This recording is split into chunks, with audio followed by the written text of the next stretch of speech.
Now 8:08, and with our special guest here again, Kevin Mooney. Thank you very much, Dennis. Good morning, everyone. Very pleased this morning to have noted Hollywood actor Quinton Aaron with us. He will be in town to speak to over 2,300 students over the next 4 days at local schools to talk about the topic of bullying and the serious and life-threatening effects it has on kids and teens at school in our area. We also have Jen Recksteiner here. She's with the ECD Foundation. They are the folks that are helping bring Quinton in, and we'll be talking to her here in a few minutes. But Quinton, first of all, welcome to Scotts Bluff. Thank you. Thanks for having me. You bet. All right, you mentioned everything's just around the corner as far as you're concerned here in Scotts Bluff compared to where you're from. Pretty much, yeah. Talk about your, give us a little bio of your stuff. Obviously, you were in the movie and... I come from, I'm born and raised in New York. In New York? Big city, but it's like a lot of traffic. Here is no traffic, so that's why everything is just like, 5-10 minutes away. Yeah. That's pretty cool. That's not bad, huh? All right. Like I said, Quinton was in, of course, the movie Blind Side with Sandra Bullock. We've all pretty much seen it. Great movie. Fantastic portrayal of football star Michael Oher. But again, you're in town for a different thing today. Tell us, you've got 7 programs. Tell us why you have taken up, you have your own foundation, the Aaron Quinton Foundation, that raises money for this particular topic. Why anti-bullying is a topic that is something you really go a lot of places to advocate.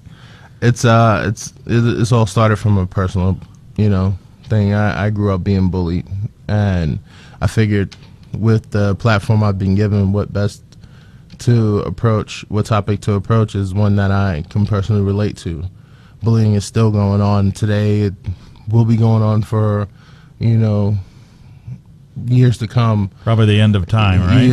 I don't think it will ever stop, but if more people will do more things to kind of help these kids go through what they're going through and get through it the right way, as opposed to what the outcome has been, with the average age of kids committing suicide being from 12 to 16, it's not cool. Yeah. You got your whole life ahead of you. You haven't lived enough to want to end it. Right. And these kids are going through things that are pushing them to that point of no return. And I just really wanted to be able to hopefully use my platform to make ends to a meet. Yeah. A means to an end. So that's what we're doing. And definitely thankful to Jen for bringing us out here, and looking forward to supporting her in the ECD Foundation. And I'll let her tell you what they got in store for us this week. All right. And talk more about what she's doing. All right. Let me ask you, when you said you had personal experience of bullying, what did you get bullied about?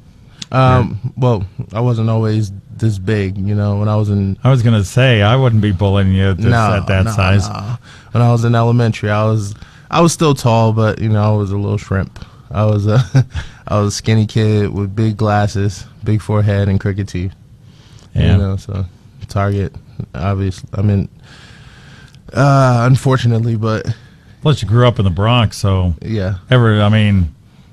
If there was a chance to bully somebody, it probably happened there, right? Pretty much, yeah. Yeah. You're in a rural area advocating this today. I'm sure you talk to a lot of kids in the urban areas, but you're talking to kids in rural areas because it's not just an urban thing, right? No, it's everywhere. Bullying has no nationality. It has no race. It has no discrimination. Anyone, anywhere can be bullied and will be bullied and is being bullied. So, it's definitely something that you can't leave no stone unturned, because where you think it's not happening, it is. Maybe not to the extent there's other places, but, it happens everywhere. All right. And when you talk to kids today, you relate your personal experiences, and then what else do you do? That's pretty much it. We tell our stories, and we try and encourage kids not to bully, and we also we don't try and reinvent the wheel. We want to follow the programs that are already set by the schools that we go to, because everyone, it's a collaborative team effort. You know, we're not trying to say, hey, do what we do and nothing else. We're there for that support, to kind of reiterate to the kids that what their teachers and their faculty staff are already doing for them is what they need to be doing. And kind of like telling them, you know, sometimes your parents will tell you something till you're blue in the face. You don't want to listen. That's right. And somebody you look up to comes and tell you that same thing. You're like, oh, all right, I'm going to start doing it. Your parents is like, that's what really? What am I, chopped liver? Like, you know, so that's kind of what we're here to do. Yeah. Okay. Very good. All right, Jen, let's get you in here. You guys, the ECD Foundation, and kind of explain how you formed this foundation, because before you brought Quinton in, I, quite frankly, as long as I've been here, I hadn't heard about it. So tell us all about it.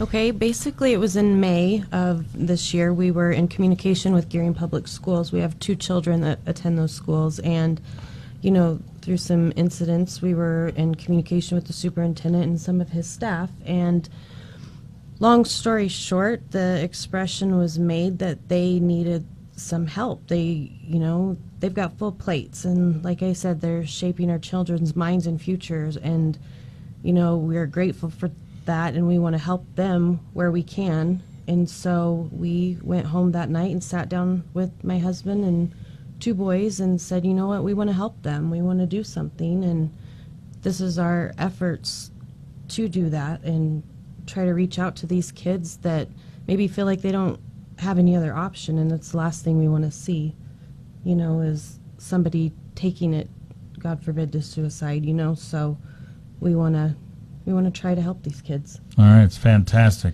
All right, so let's go over some of the events here that you guys have going. Of course, you have all these programs that are not open to the public when Quinton and some of his folks are in town, as they talk to kids at Gearing and Scottsbluff and Layton Public Schools. But there are a number of public events coming up, so let's go through those. Well, tonight from 6 to 9 p.m. we'll be at Brandon's Bounce and Skate, and that's in Gearing, 775 Crescent Drive, $15 a person, and that's open to the public. Thursday night, the 20th, at the Country Club, we'll have hors d'oeuvres, and you can come out and meet and greet with him for $50 a person. Like I said, at Scottsbluff Country Club. And then Saturday, we're going to have Cosmic Bowling at Valley Bowl Fun Center. Again, 6 to 9, and that'll be $15 a person. All those events are open to the public, and we hope you'll come out and support our cause. All right, and you can purchase tickets for the Saturday night thing at the Country Club. You can just email Jen if you want to at jen@ecdfoundation.org, or you can call her at 633-0390. Again, tickets are $50 for adults, $25 for children 12 and under. Can they purchase tickets there, or they need to purchase tickets ahead of time? Yes, if you want to purchase them at the door, just give me a call so that I can reserve a place for you, and you can purchase them at the door. All right. And then the Cosmic Bowling thing is the same situation. You just show up 6 to 9 on Saturday night over at the Valley Bowl Fun Center, which is just right across the street from us.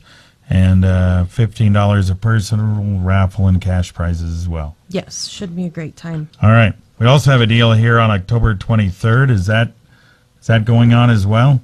Yes, it is. The children have been given some tickets that they can go out and sell, and there'll be some areas around town we're going to drop some off as well. They can sell a ticket for $10 each or purchase it themselves, and they'll be put in a drawing for a dinner with Quinton Aaron and 5 guests of their choosing on Sunday night. They'll go to dinner, and they get to pick where to eat and everything. Yeah. So. All right. Very good. All right. Quinton, I guess just final words. First of all, I was going to ask you, when you did the movie, okay, did you with Sandra, and did you talk to Michael Oher? Did you have to kind of work with him on things? Nope. Not at all. I hadn't met Michael until 2013. Yeah. Yeah. The movie, basically, I pulled from my own personal experiences. to kind of relate to the character. And Yeah. Yeah, it was. But the directors didn't want me to meet Michael before filming because how he is today and how he was back then are two totally different. So they didn't want me to meet him and then act like him because it wouldn't portrayed, the character correctly. Yeah. So fun time. Were you surprised how well that movie did? I mean, that movie was probably one of the 2 or 3 biggest movies of the year that year. Yeah. Definitely didn't expect it to do what it did. It's till this day the highest grossing sports film of all time, which is pretty awesome. And it's still going. I think it's raised about $444 million, give or take a few. That's pretty good. Office and DVD, so you're still getting a cut of that, aren't you? Yeah, well, every once in a while, right? I don't know. That's how the whole radio what I'm making. Okay. Any future projects you got going as far as television or movies or whatever? I'm working on a couple good stuff for the new year. I'm actually gonna be in a B.B. King movie. A movie with B.B. King. It's a friendship movie as opposed to a biopic. I'm playing B.B. King's son, so it's called The Thrill Is On. Yeah. So that's gonna be cool. Got a couple other good projects coming up and some of my own in development that I'm producing as well. So that's great. That's fantastic.